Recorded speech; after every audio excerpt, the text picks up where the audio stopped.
Praise the lord. ఈ దిన దేవుని వాగ్దానము.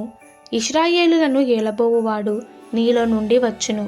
మీకా గ్రంథము 5వ అధ్యాయము 2వ వచనము. యేసు ప్రభు జన్మించడానికి ముందుగా అనగా 700 సంవత్సరాల ముందే పరిశుద్ధ గ్రంథంలో మీకా అనే ప్రవక్త యేసుక్రీస్తు జననాన్ని గూర్చి ప్రవచించినటువంటి వాగ్దానము ఈ వాగ్దానము.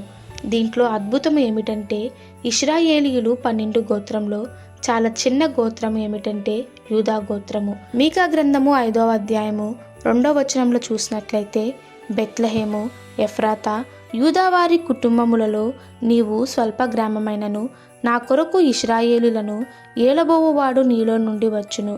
పురాతన కాలము మొదలుకొని శాశ్వత కాలము ఆయన ప్రత్యక్షమగుచుండెను. స్థితి చిన్నది, పరిస్థితి చిన్నది, గోత్రము చిన్నది, గ్రామము చిన్నది, అన్నిటిలో చిన్నది. అయితే నా కొరకు ఇశ్రాయేలు ఏలువారు నీలో నుండి నేను ఏర్పరచుకుంటున్నాను. ఎంత గొప్ప వాగ్దానము! తన్ను తాను తగ్గించుకునివాడు హెచ్చింపబడను, తన్ను తాను హెచ్చింపబడువాడు తగ్గింపబడును. దేవుడు మనలోనికి రావాలంటే మనలో తగ్గింపు ఉంటే ఆయన నీతో ఉండడానికి ఇష్టపడతాడు.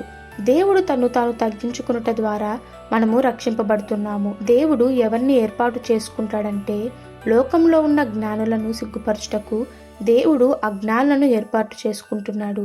పామరులను దేవుడు ఏర్పాటు చేసుకుంటున్నాడు. ఒకవేళ మన పరిస్థితి చిన్నదిగా ఉండవచ్చు. అయితే దేవుడు నీలోనికి వస్తే, దేవుణ్ణి నీవు అంగీకరిస్తే నిన్ను దేవుడు మహిమపరిచి అనేకులకు దీవెనకరంగా దేవుడు నిలుపుతాడు.